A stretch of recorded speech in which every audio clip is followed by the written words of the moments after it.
Welcome to IT Mastermind Talks, your access to insights and experiences from thought leaders in the IT services industry and those that support the industry. Our podcast features not only the seasoned professionals charting their start to exit journey, but also the key contributors who help ensure their success. We delve into the diverse challenges encountered within the IT services realm, encompassing both professional hurdles and personal obstacles. Join us, be part of our growing community and engage in the conversation. Hosted by Ian Markram of Loading Growth. Okay, today I've got Mark Frear from Chrome Consulting. I've known Mark for quite a few years, and it's a great honor and pleasure to have you here, Mark. I would love to start off with is to talk about your background and how you got into a consultancy firm. Okay, well, thanks, Ian, for inviting me here. I think we've known each other for 20 years. Wow. Yeah. Anyway, and our paths had been pretty close back in the UK. But so from a background perspective, I did electronics as a degree, wanted to get some business skills, became an accountant with Coopers & Lybrand, and was sort of in that service industry from that perspective, and really liked the fact that we could go and help customers achieve and solve problems, basically. Ended up at SAP in the UK office, and was really on the software selling side for a long time, but really I saw myself as an educator. So listening to customers' issues and really trying to solve that, and getting the value proposition right. And I could see that was a burgeoning thing, and I came over to Australia, spent 15 years in the ANZ office, and then in 2017, I think my time with SAP was over. 21 years. Did they give you a nice watch? They gave me a bottle of Grange, actually. Oh, brilliant. On the anniversary of my first day, so it was 1996, I think. Great. Which was a very thoughtful present. Look, I enjoyed my time at SAP, but it was time to get out and really help customers take it that much further, and I'd seen a gap in the market where everybody was looking at either structured processes with SAP but forgetting about the documents, or they were looking at documents and forgetting about SAP. So I was trying to straddle both worlds of structured and unstructured as they pertain to business process, and really help the organizations improve their efficiencies. Great. So it's a bit of a passion, I guess. Yeah, you are very passionate about this topic, and I think it's becoming a bigger topic, and we'll get into it a bit more later on in our discussion with AI and everything else that's popping up. But the really interesting thing about the journey that Chrome Consulting's actually been on is it actually started before. Most of the people that I've coached are the founders of businesses, and they've started the business with 2 to 3 other people, and they've moved on that journey. You came in at a point with 2 other founders, and those people are basically, part of the business, obviously the management team and running the directors running the company, and they're doing a really good job.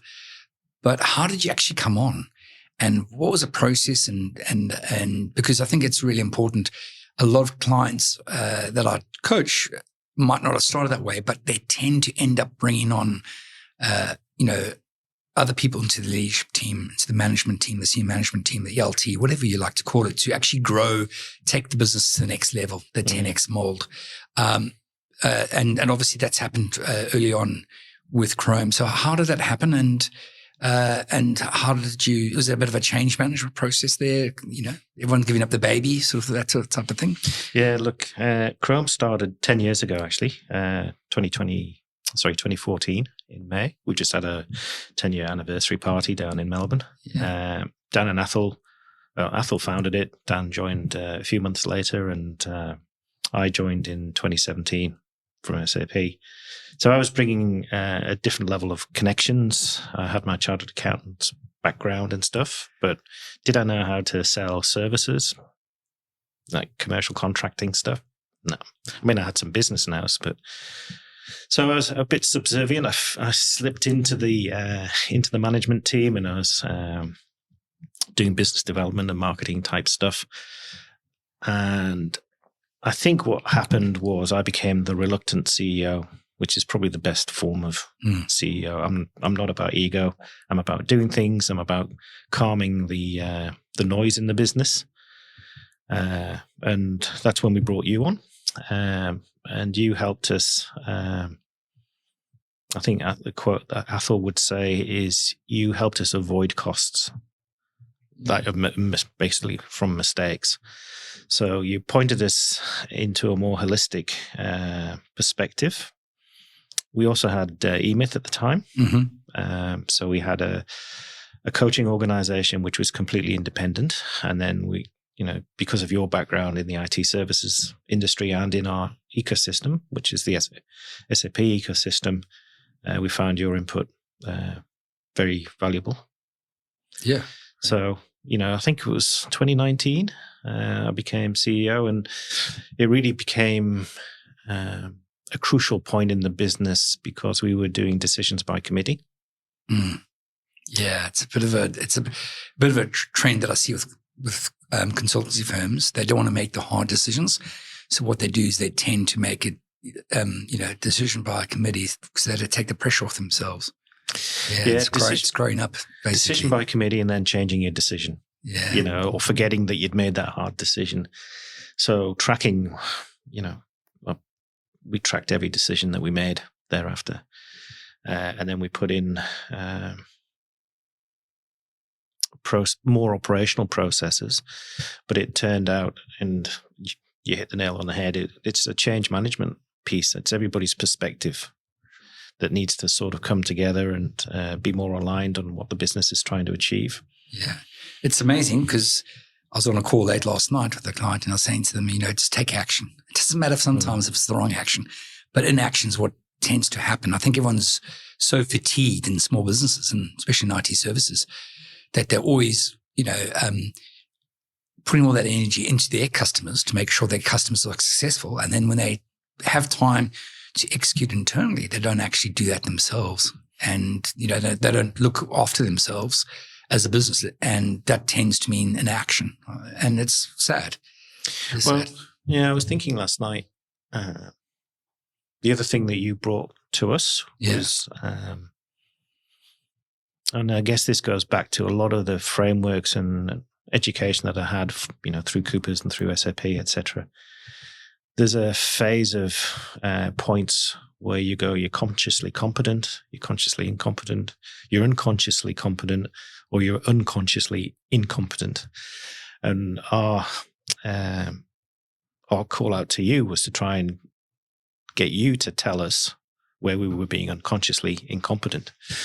And that's exactly one of the points, which is, sometimes you're scared to make a decision because you don't know what's out there. And I guess it's a fine line, but that was definitely a call out that we appreciated, from your kind of advice. Yeah. Oh, thanks for that. So let's move on to, you just had a 10-year anniversary down in Melbourne last week, and I saw the photos and everything else on LinkedIn. It's awesome to do that. A lot of the businesses don't make, past 5 years, let alone 10. And I think it's well done to you, Dan and Athol, and I think it's fantastic news. But, what do you think of the next 10 years? Where do you think you want to be in 10 years' time? And we're all getting older. Don't want to carry on working as hard as you are. Do you see the business growing, doubling, or where do you think you'll be in 10 years? I think in the next 3 years, I'd like to double. Okay, great. We think the market's out there for us to do that. There's a few key things that need to happen, but we think there's definitely potential there. And, in the words of Michelangelo, failure is defined as aiming low and achieving it. Yes, for sure. As opposed to aiming high and just missing it. So there's definitely aspiration there. Mm. And I think you'll know, and as you were actually talking about the 10-year anniversary, the real good thing that we've done in the last 18 months is to deal with culture in the business. And one of the feedback from the employees, the 3 directors sat in front of the employees and they told us what we should stop doing, what we should continue to do. Yeah. And, what did they think of our leadership style and stuff, which was brilliant feedback, basically. Yeah. And it's quite a brave thing to do. People think it's brave, but if you're open for feedback, for sure, then why wouldn't you take it? And one of their things was celebrating success, and so the feedback actually came from the employees, and why not make it special because it was 10 years? For sure. I mean, in that journey, you would have kicked goals, gone back a few steps, gone forward more steps, and you've progressed. But it's just like any other business journey. It's not perfect. So when you get those wins, you've got to celebrate them. I think it's really important. And the thing with directors is, and I always say this, is the owners of the business, it's very hard for them to pat themselves on the back. They become very hard, of what really is defined as success. And it's quite difficult. And I often say to them, hey, you've got a great business. You just don't realize that. But they just see, as humans do, what needs to be done and where are the negative components, are within that business. So they're always trying to make sure that business is better and better, but not taking the breather to say we're actually doing quite well. Yeah. I think I'll draw a bit of a funny analogy. I think it's like the royal family. Yeah. Like we have a duty as owners to the employees. And that is something that we, it's onerous on us, and it keeps us pushing forward and maybe not having the time to celebrate. But definitely, owning a business is a responsibility, and you don't really want to take the foot off the gas.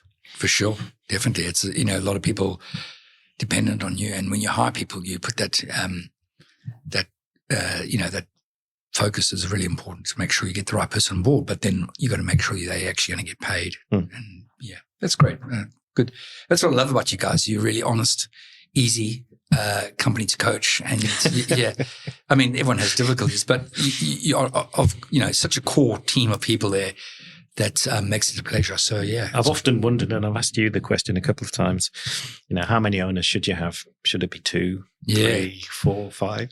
It's difficult because I've got other sort of businesses outside of Loading Growth, and there are a few that actually work with quite a few shareholders, and some are quite difficult to work with multiple shareholders. And the stats are out there that 2 to 3 is optimal. So 1 is very difficult, and I see that with single founders. There's no one really to help them out. Yeah. And they need to be uplifted every now and then. You have your downers at the point in time. You need to be lifted up emotionally as well, and picked up off the floor when you get knocked down. And when you have 2, that does help. But then the alignment is quite difficult with 2. But 3 sometimes is a lot easier because there's always one person to really help the other 2 make a decision through whatever difficulties you have. So I think that's stats out there. Yeah, we've got 3 different directors. Each of us has got a different perspective on different skill sets as well. And diversity is good, but it also can bring conflict. But dealing with that in a positive way through changes in their culture, I think has really helped.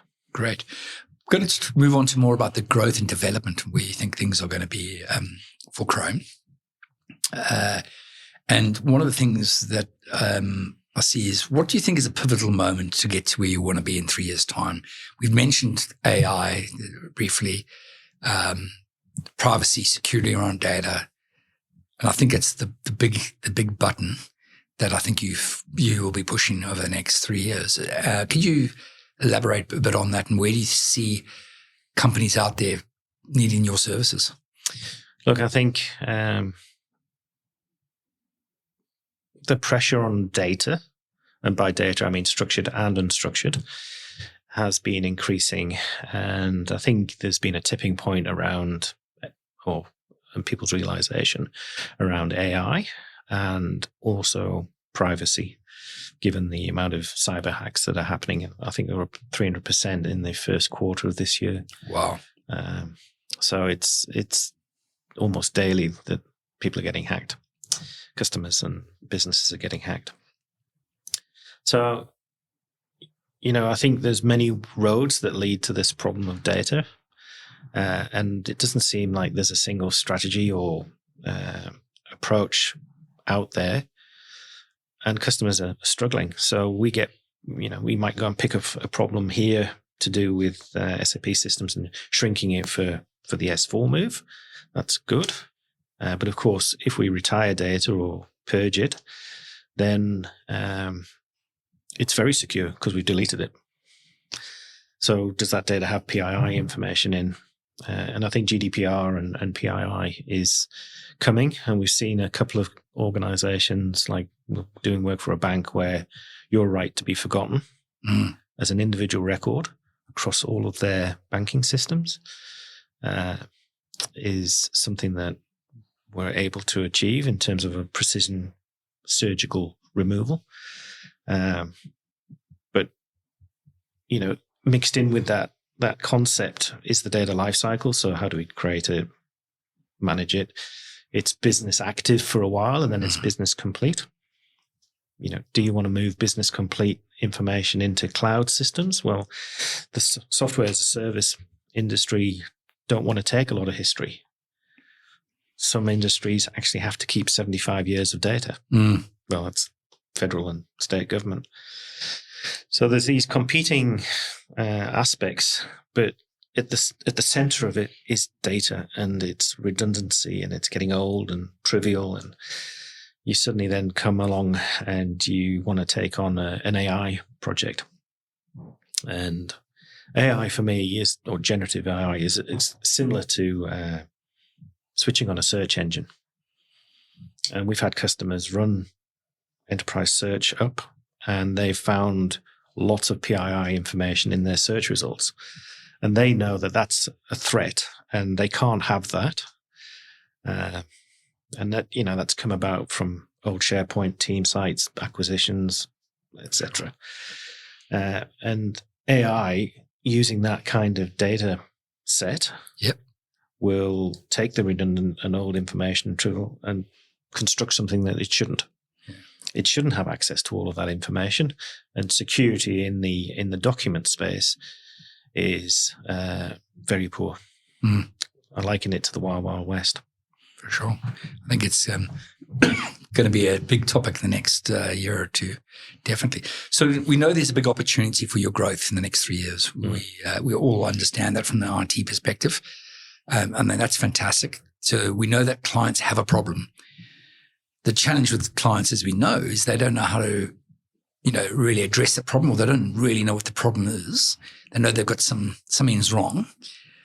How are we going to get them to basically, realize there's a problem? Are you going to educate them? How are you going to go to market over the next 3 years? What are your things you're going to, you've been doing webinars the last couple of years. You've got a community happening. Are you going to double down on those? What's your strategies around that?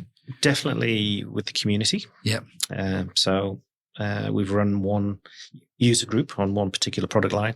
There's a new product line that, or the other product line, will be a community that we'll set up. I think education has to happen. We've got to do a leverage model. I think we're going to do that through certain partners. We've reached out to Microsoft. Microsoft have gone, you're 12 months late. Yeah. We need you.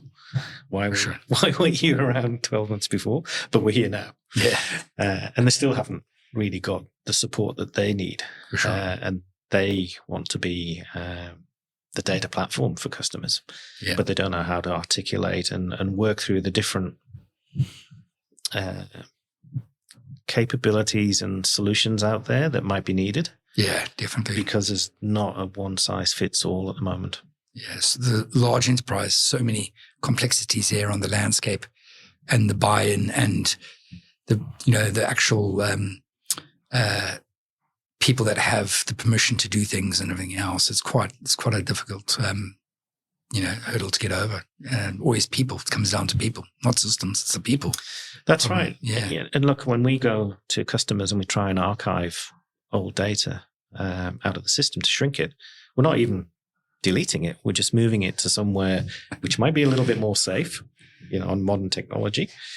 The business don't want even that to happen, but they don't use that data anymore. And there are reports and things that we can use and analysis tools out there that can find PII information, can find duplicates and redundant information. But what you do afterwards, you need to secure it if it's business worthy. Yep. And that can be tricky. For sure. Back on the business side, how, IT services, software changing so much. How are you going to stay relevant? How are you going to stay, top of the field and in front of everyone else? Are you investing in people at the moment? I know you hire grads. What's your thoughts on that sort of innovation internally in your organization? How are you going to keep on growing to meet the demand? So we've just recruited 2 new graduates, one with a cybersecurity background. I think we will have to recruit some of those additional skills because we just can't train. We know what we know, and we've got a training program to do that. For sure. And that's useful for us. Yeah. But on the edge, I think we're going to have to recruit the skills that we need. Yep. And the 2 graduates you got, how'd you go through that process quickly? If you got 2 seconds to go through it. Yeah, look, it's definitely been a refined process because we've recruited before and it's not worked out. In one instance, we were gazumped. Another instance, they started for 3 days and then left. For sure. And I think that was all around expectations and maybe the maturity of the graduate. And look, I think attitude in the graduate is probably the most important attribute. I've always sort of said that. And once they join, supporting them, to be successful. Yeah. With lots of pillows and gloves and handling them very carefully and giving them time to kind of settle in and get used to, working life. Sometimes these graduates have had little jobs in other places, so they kind of have done that transition from study to work. So that's another attribute that we would look for. Sure. That leads me into, the team culture. It's really important. You mentioned that early on. Getting that feedback from your company to the 3 directors. I think it's amazing what you did there. Between all of the leaders. Yeah, for sure. So, between all the leaders. So how is that team culture? How have you made that center to where you are as a business, and how are you focusing on that? Look, I think culture was something that we sort of ignored, or let's put it that way. We left it to chance. So defining what a set of behaviors are that are good, that we're going to stick by and you can hold us accountable to, was a big start. And even just agreeing those behaviors was an important step in doing that. But also the relationships that we have between ourselves needed to be deeper. So it's not just a morning. Sure. It's, how are you going? Well, how's the wife? Put the effort in. Yeah, and have that range of relationship kind of conversation with different people. Yeah. Means that you can hold behaviors more accountable. Yeah. And for me, I probably like analogies. For me, we had handbooks and we had policies and procedures, and we thought we were very mature in that space. We've got a PMO. Customers should be really happy that we always look to improve. We have customer success surveys afterwards, and we're very thoughtful in that piece. But the overall culture wasn't being guided, and now we have that guidance. It's helping, so you don't have to write so many rules and things. Great. I think it's important that you've got that as one of your levers in your business. As you grow, the team culture has got to be really strong. And if you're competing against the large multinationals and SIs, you've got to be different. Otherwise, why would people come and join you? I think that's a very good takeaway. Thanks for that, Mark. Look, one of the the leaders in the team have worked for some of the SIs recently. Yeah. And he's seen the kinds of behaviors that they enact. And that we do refer to that in the recruitment process to say that, which is why we're different. For sure. It's quite amazing that those SIs are still the same when I was there, 20 years ago, that they've got this culture that they keep on trying to change. They put a lot of effort and money, and you see it always in the newspaper and the financial reviews or whatever it is, that they're putting a lot of time and effort into it. But fundamentally, I think their business model is what defines their culture. And I think that's the problem. You'll never change the culture of those big organizations if the business model is like it is at the moment. So I think that's the challenge. And your business model is around people. And I think it's important. It is. Yeah. I mean, we often say we're a very family-oriented business. Yeah. And that means caring for you and your family.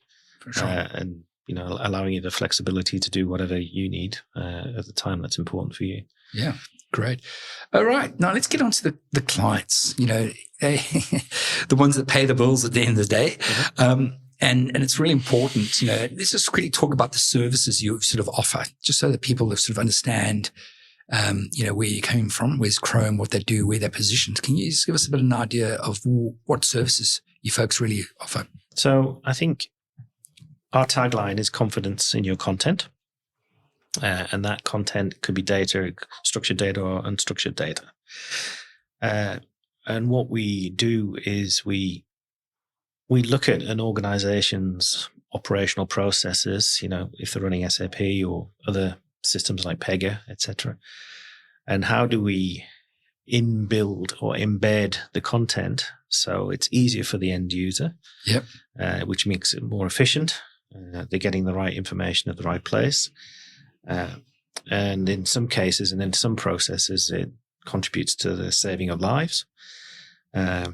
So you get a business efficiency, of course, but also, in the asset space, when we're dealing with quite a lot of content that relates to instructions for disassembling and assembling maintenance items, etc.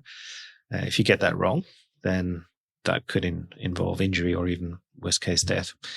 So we're very purposeful in that regard. In terms of not only getting confidence in your content that you're using the right stuff, but also trying to align that with a business benefit, a business value. So it's not just compliance. For sure. Great. You're an OpenText partner. Yes. Yeah. You really bridge the gap between OpenText and SAP very, really well. And Microsoft. Sorry. Yeah, true. Microsoft as well. So you've got that covered. The cornerstones of large enterprise, where there's a lot of data and a lot of document management. So that's really, really good. Just the common challenges that I see with a lot of mid-sized consultancy firms where you folks are positioned, you know what you're famous for. Mm-hmm. And I love that because, it's really difficult when people pick up a EDM or email from a potential consultancy firm and you're a client and you're working, what do these people actually do? For you guys, it's content and managing that content, making sure it's secure and they can get quality content to make decisions. And I love that. And that's and support AI and clean up for PII, right. But it's all data content related. Sure. And that's what you're famous for. And that's what you guys stick out. And it's really, really good. And I think for those people listening out today, niche is really important. If you can go deep rather than broad, it's powerful. And you've done it really, really well there. So one of the challenges I see though, mid-enterprise is consultancy firms, going to large enterprise delivery is the onboarding process. Mm-hmm. And I always get frustrated because the big consultancy firms never really have a challenge around this because the way they sign up the client and the way they've got the commercials aligned and everything else. With small consultancy firms or mid-sized consultancy firms, there's a challenge. Can you sort of give the audience today a bit of an idea of what that challenge is and, where you battle and where you where would the ideal client be and how you try and solve that as you go through that? There's a few aspects to that. Yeah. I'd say it varies from year to year, but maybe 50% of our business would be through partners, through a DXC or Accenture or IBM or KPMG. And we're kind of running to their rhythm and their transparency or lack of that. So it's quite hard for us to justify project managers on projects like that, even though we're experts in our particular solution sets. So with those kinds of projects, you have your own special kind of challenge, and that's really around the timing of when you get engaged. The other aspect that we have is sometimes we're not only following the drumbeat, but we might be on for a few weeks and then off, and then we're waiting for their teams to do other things, and then we're back on.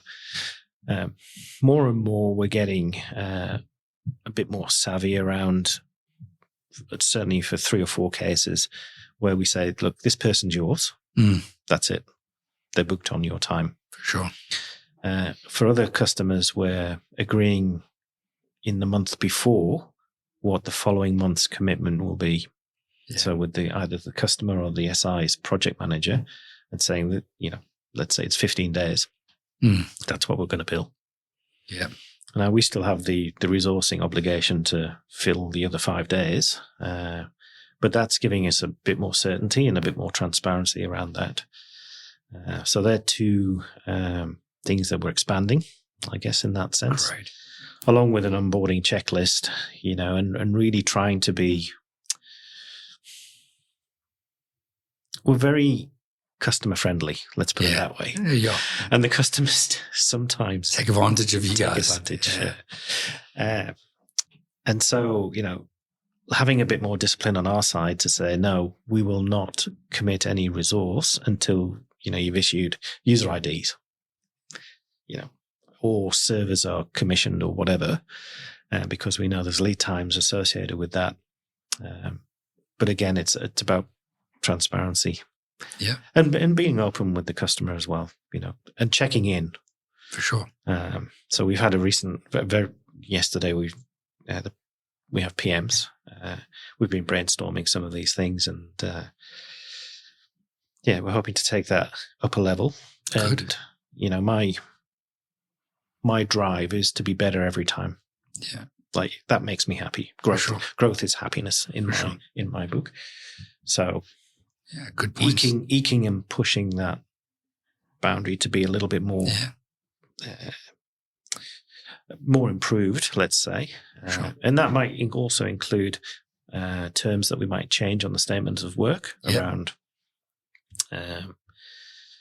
cessation of things and ramp downs and ramp ups. But putting in a statement of work isn't the answer, really. For sure. It's kind of like a backstop, maybe, but it's not polite, and it's not the way you want to do this. It's not customer friendly. Yeah, that's right. No, I really like that about you and Chrome. So the thing is, well, it's making sure you're more efficient as an organization. I love that. You're looking at the process, you're dialing that in a bit more, taking it to sort of the next level.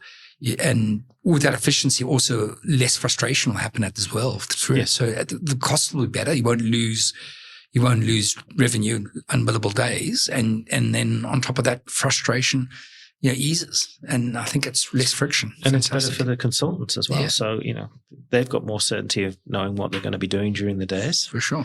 They can look forward to it. They can talk to other consultants. We're very collegiate in terms of sharing skills and knowledge. And then, it's, again, I guess it's taking noise and uncertainty out of the business. A lot of pressure on consultants. And, if you can take that off a little bit, make it easier, they'll enjoy it, do better outcome for clients, and they'll stay with you longer, as a staff member. And, okay. So let's just also, just thinking about, can you sort of share a bit of a success story where your services have made a bit of an impact for a client, like not a case study or such, but something that you go home one day and you go, we've done something really well there, and it's awesome.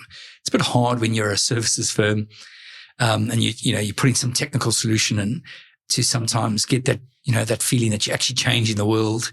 or you're doing some good. Do you have an example of that at all, or a thought around that? Yeah. So probably the one I'm most familiar with would be one that I account managed. Yeah. And often when customers put in this kind of solution, there's a hypercare phase, and there's lots of problems that are surfaced during that hypercare phase. And it frustrated me that, the customer's emotions were in play at the time, and escalations were happening, and it wasn't a good outcome for the customer, really. And I saw that a couple of times, and I really wanted to get to the bottom of what that was. And for the most part, it was change management or expectation setting. And because of this type of solution that goes in, it's in the AP automation side of things. It's requiring more discipline with the business users, which they don't always appreciate. But it's overall, more efficient for everyone in the organization. So managing the expectations with the business users, managing the reasons or explaining the reasons why there could well be hypercare issues, educating even the vocabulary that should be used around problem areas. Because what this solution actually does is it shines a light on business behavior. Okay. Right. And everybody thinks the problem's with the tool, but the problem is with the business behavior. And you can't override SAP, so it's not going to be able to fix it unless the business user, for instance, does a goods receipt. And if they're not doing a goods receipt, it's going to highlight the people that are not following along. But of course, you need the management structure to support the end users with training and also, convictions in their own policy change, if it was. And so we ended up writing a white paper or a briefing document or a best practice guide, call it what you will, that covered all of these aspects. And on this particular project, I was briefing the management team, and it came to hypercare, and there were some issues, but it was to do with the infrastructure and the desktop setup of the end users. But actually, errors and faults in the system were non-existent. So we could set this circumstance up, portraying that it might be a problematic period, but actually it wasn't in the end. Okay. So we've shared, we've offered that document now to the user group. Brilliant. And anybody else who's interested in understanding how to avoid change management issues. Yeah, fantastic. It's really good. Some of the challenges that you've witnessed over the last couple of years, obviously, you've been in this industry for a while. What are the challenges you think going forward are going to happen in the IT services industry? And if so, have you got any? Is it going to be, because at the moment it is quite tight out there in the market. People are sort of working out where is the global economy going. Mm-hmm. Hyperinflation, all these sort of things are happening. We just talked a bit earlier on about what's happening with elections in the US that could impact the rest of the globe. Anything there that you sort of like to share for the IT services industry where you think, is it going to be a sales challenge or was it a delivery challenge? A year or so ago, we couldn't find resources. Do you think it's more about sales at the moment? Staffing, delivery? What do you think of the challenges going forward for the next 3 months? I don't know. I'm not sure if I'm good at reading the market from a sales perspective, because the past half year has been very good. Yeah, I do think that some of the legislation that's coming through on the books in Australia will put a focus on privacy, and that'll release budgets in those particular areas. I think there's a maturity that needs to happen within the market around, all the cybersecurity issues that are being caused. And I guess the belief that AI can help, doing threat monitoring or whatever, is probably an area which will go through the Gartner trough, the hypes and the troughs, much like AI will. And when customers start to really see what is possible and the kinds of outputs they can get, I think there'll be a kind of a bit of a realignment, a bit. And when I say AI, I'm not talking machine learning. I think machine learning's got a lot more utility. It's a lot more predictable. Yeah, for sure. Now, we know every sort of IT services business goes up and down, ebbs and flows. That's sort of constant as we go through the journey of organizations. What are the challenges that, can you sort of highlight one setback that you had and it could be a regret that you had that setback or how you fixed it? Is there anything there you could share of those journeys in your journey you've had? There was one organization that we were struggling to work with, and we ended up walking away from that organization and the project money associated with that. I'm not sure if it was at the time it felt like the right thing to do. Yeah.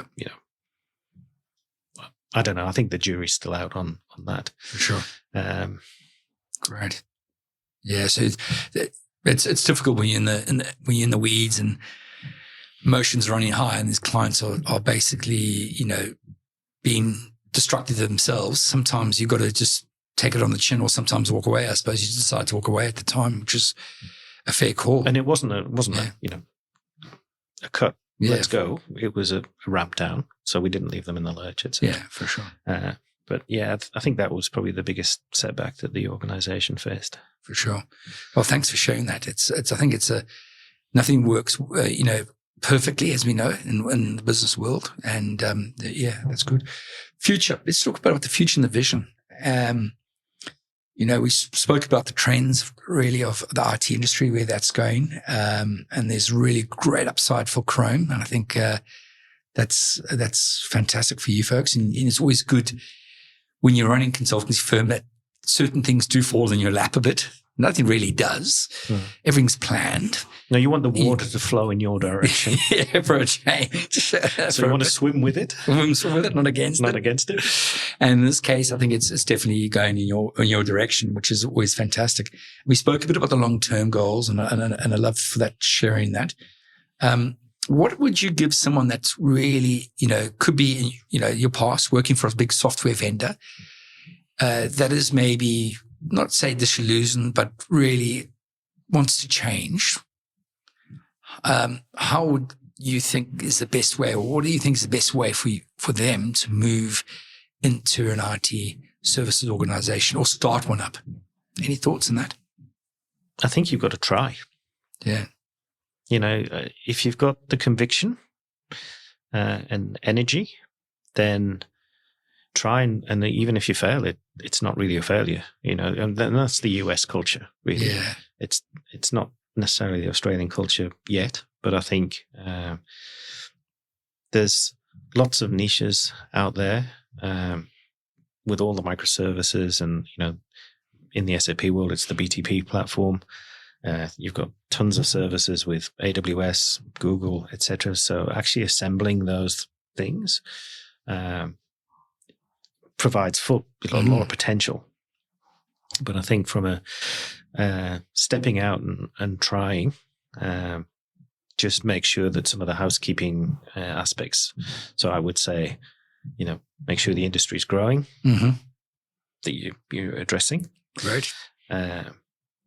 Check on geopolitical factors that might affect things. And once those big building blocks are in place, I think, or it's understood, then I think go for it. Great. Yeah, just jump. Just make the leap. I know when I first started Chrome in 2014, he needed very little funding. For sure. Very little. Yeah, it's not like you're building a SaaS product. That's right. It's really just get up, just be maybe a contract to start off with, and let's get some revenue in the door, and let's hire 2-3 people and just start the machine. Like you say, you're building a skateboard. Yeah, definitely.